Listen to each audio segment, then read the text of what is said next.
How's it going, guys? It's the Big Sleigh Pumpkin, and in today's video, I'll be unboxing, setting up, reviewing, and showcasing the Gentleman Jack animatronic from HalloweenCostumes.com. Before we get into it, if at any point in this video you feel like you want to purchase this animatronic or any other animatronic from HalloweenCostumes.com, or really any product from there, use that top link in the description. That is a special link that will help me out personally, and it would just be really great if at any point you want to purchase this thing, use that special link. But with all that out of the way, I'm very excited to open up this animatronic because it's one of my favorites from their website for sure, and I've always liked this one. So without any more hesitation, let's get it open.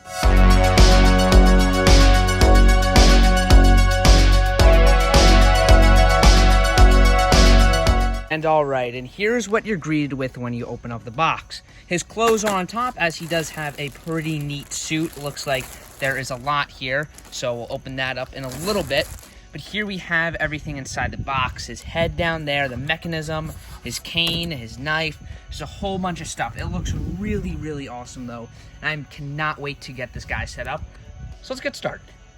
Alright, so we'll start off with getting everything taken out of the bag. Already got his clothes out, put him here. Take the cane out next. This is pretty cool. Then get the mechanism out. Try to get that out easily. There we go. The mechanism. That's looking good so far. Comes already plugged in with the step pad. That is so cool that this comes with the step pad though. I was not expecting that. And that is really cool though. Like, you don't see any props that come included with step pad, so that's awesome. Then we got his shoes right here. These are just thin plastic. I'll bring it up to the camera so you guys can get a better look. Take a look at those. What are those? Look at these Nike Air Forces right here. Nah, but these are actually really cool shoes. Very hollow, very thin plastic, but it's typical to see from really any animatronic these days, having this thin shoes. But they do feel like they're not gonna break or anything though, which is good. Guess this is the shoulder piece here. I've never seen a solid shoulder piece like this before. It's typically a metal wireframe, so this is interesting though, but it is pretty cool. It does seem like it's good quality. Knife with the hand here, that is cool. Bring it up to the camera again to show you guys. Yeah, get a look at that. There's the knife and the hand here. The knife is pretty tiny though. It would have been a little bit better, I think, if it was a little bit bigger and maybe had a little bit of blood on it, but still, it's really cool. This is a very hard plastic. And yeah, I think it looks good. The hand detailing is also really nice too. Really cool. Here we got his other hand. He's not holding anything, but he will be once we put the cane in. Get these out of the way real quick. Just some more poles. These are his arm poles, I'm guessing. Looks like this is the adapter box right here. I'll leave that in the box for now. There's his head. Wow. I'll bring it up to the camera. All right, and take a look at that. Is that something or what? I've always loved the face on this guy. It's super stylized. I really love how it looks. That is such a cool ghostly skull face there. I love how big his eyes are. And when they light up, it kind of reflects on the inside. So it looks really, really awesome. You'll see what I mean when we get him turned on. But still, what an awesome looking face here. Damn, that is awesome. Love this guy. Looks like we got the bottom part to his pole, as it is going to be quite large. So there you go. More poles here. Not sure where these go. We'll figure it all out. And finally, his base. Of course, just as simple as all the other ones, but the weld quality on this one just feels nice. So this definitely does not feel like it's cheaped out on at all here. This does feel like a really nice weld quality. So yeah, let's start putting them together now. So the first instruction is just to put his leg poles in. So there are 4 leg poles. So I'm guessing these are these 4 right here. So shouldn't be too hard. Let's just put them in. Simple snap lock poles, as they always are.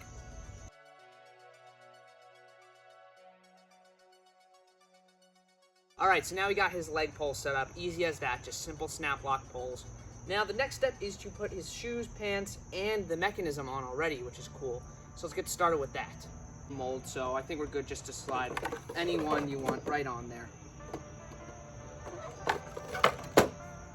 There you go, simple as that, done. It looks like this is gonna be his overcoat here, so we don't need that just yet. It looks like his pants and his shirt are connected. And there's the waist loop in here, so that's really interesting. But first, I think all we gotta do is just slide in the pants, and then we'll worry about the waist loop and stuff later as per the directions say. So let's just get that done.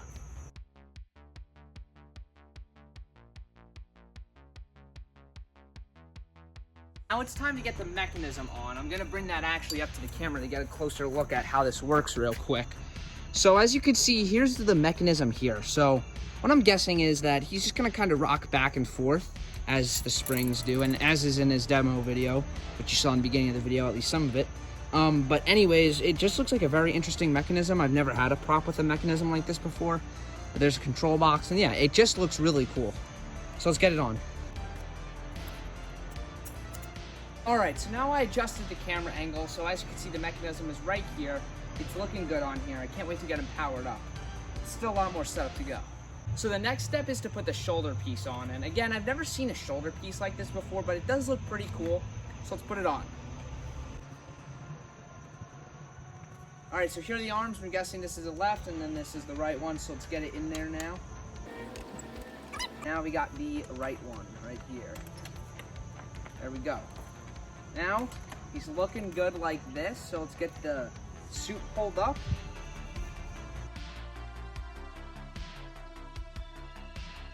There's two hands here. The one with the knife will go in the left arm right here. There we go.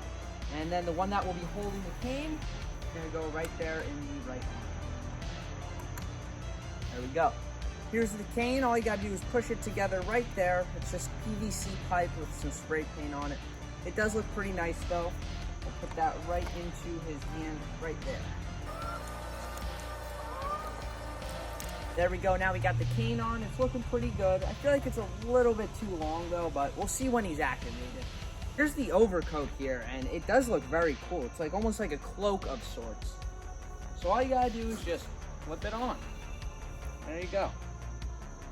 Just like that, and it's on. And he's kind of looking like the Headless Horseman now, so let's fix that. Let's head one last time before we put it back on his body. Here's one little plug, I guess, which we'll put on the light up eyes, but I'm gonna get that in right now.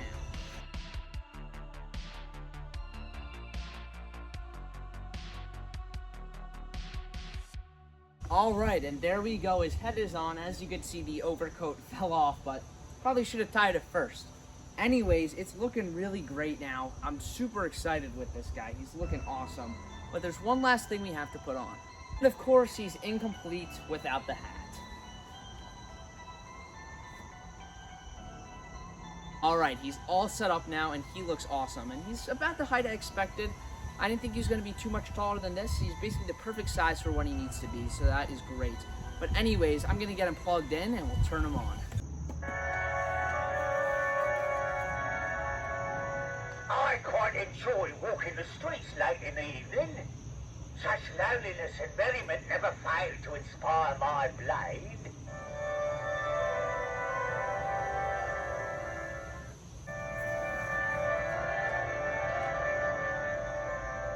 I tried to stop. But where's the fun in that, huh? Hunters must hunt. Indeed. It is my calling in this life and beyond.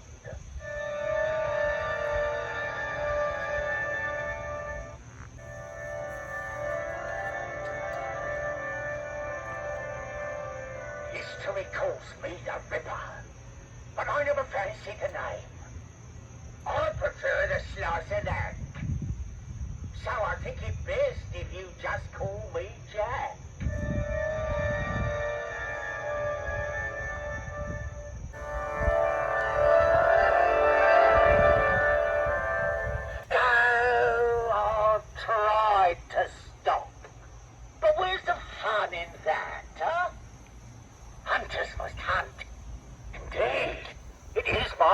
In this life and beyond.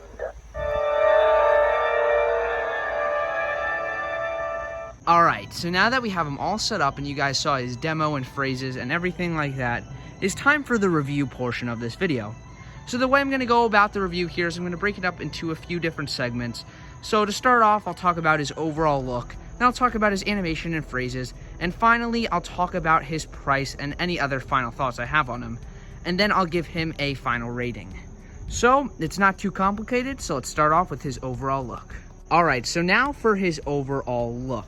So to start off, what I think this prop is supposed to be is an undead or ghostly version of Jack the Ripper, who was an actual serial killer in London, I believe, during the 1800s or something like that. So a very, very long time ago. And I have to say, that is just such a smart idea for a prop, or just a smart idea for anything, really. This could be basically a movie right here.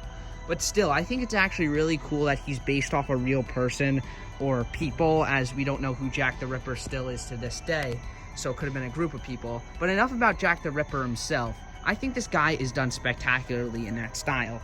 Obviously, his clothing is all Victorian and stuff like that. I just think it looks really, really awesome. So start off with his face here, then we'll work our way down. So at the very top, he has his top hat. It's very simple, but I do like how there is a little bit of detailing on it, and it's not just stark white. So I'm happy about that. And then for his face itself, and wow, I love the skull design on this guy. It's very stylized and almost a little bit cartoony looking, but it's supposed to, as it's supposed to be a undead or ghost type of figure, not just a plain old skeleton. It's mainly meant to be a ghostly skeleton, if that makes any sense, which I think is done actually really well here, as he has more exaggerated features like the very big eye holes, and I think they look cool. So my favorite part about his eyes, if it makes any sense at all, they're almost like tunnels. The lights in his eyes are very sunken in instead of just being the forefront of the eyes. They are very deep in there, almost making it look like his eyes are lighting up like tunnels almost, and there's a light at the end of the tunnel there. Which, I don't know if that makes too much sense to you guys, but I think it just has such a cool effect, as you saw in his demos. Now for his clothing, which I think is actually done super well. Since he's supposed to be a ghost, again, they are all white with some detailing, which is nice. Again, a lot better than just being stark white.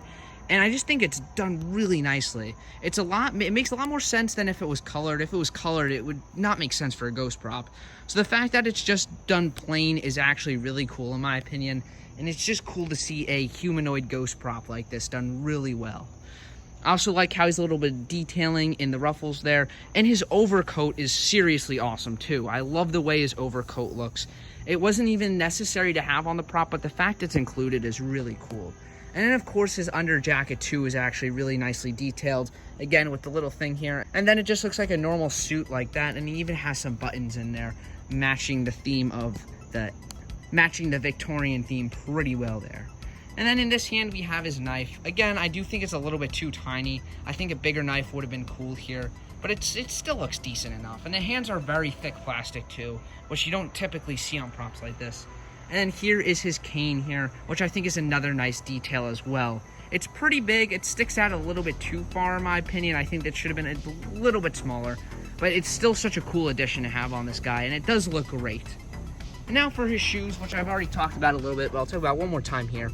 They're done fine. Again, very thin plastic, but it's nice that it's just not a stark white and there is detailing on it, which you can't say for most clown props from other companies, which I won't mention here.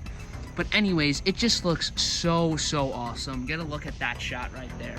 So for his overall look, I am super pleased with it. There's really not much I want added or changed on him.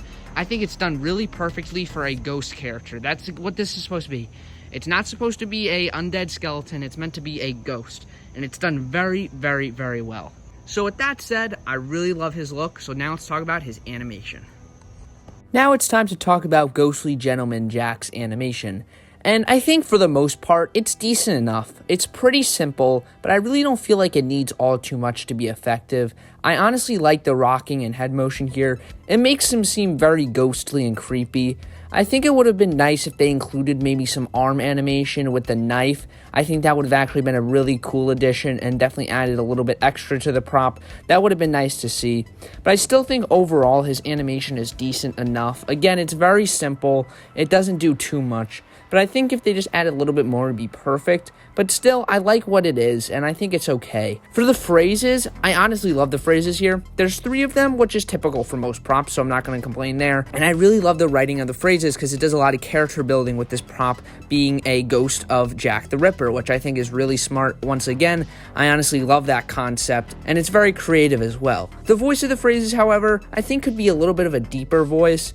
It's a little bit too high-pitched and not all that menacing. But once again, I just think the phrases themselves are pretty much perfect for what they are, and that's just more of a minor nitpick than anything else. So overall, Ghostly Gentleman Jack has some pretty okay animation and some really great phrases. All right, now that you heard my thoughts about his animation and his phrases and his overall look, it's time to talk about his price and give my final rating. So for his price, he retails for a pretty steep $290. But I should mention that HalloweenCostumes.com does have a 20% off coupon that they run, so I highly recommend if you want to pick them up, definitely use that coupon. But I do think that $290 is definitely pretty steep for this guy. I think $250 is a lot better, and again, that's what you get with the coupon around that. So my recommendation, overall, if you want to get this guy, just use the coupon on him. All right, ladies and gentlemen, and now for my final rating of Ghostly Gentleman Jack, and it comes down to this. I will be giving Ghostly Gentleman Jack a 9.5 out of 10. Now, the reason why I'm not giving that perfect 10 out of 10 is definitely because of the price now. I do think that $290 is definitely pretty steep, but again, just use that coupon. But seriously, for all else that he is, I do say he's worth it in my opinion for sure. So guys, that's pretty much it for me, everybody. Thank you so much for watching this video. Be sure to like and subscribe as always. And again, thank you to Halloween Costumes for sending me this guy. And be sure to use that top link in the description, guys. If you definitely want to pick up anything from their website, use that link. But anyways, everybody, thank you so much for watching. And as always, this is the Pixelated Pumpkin, signing out.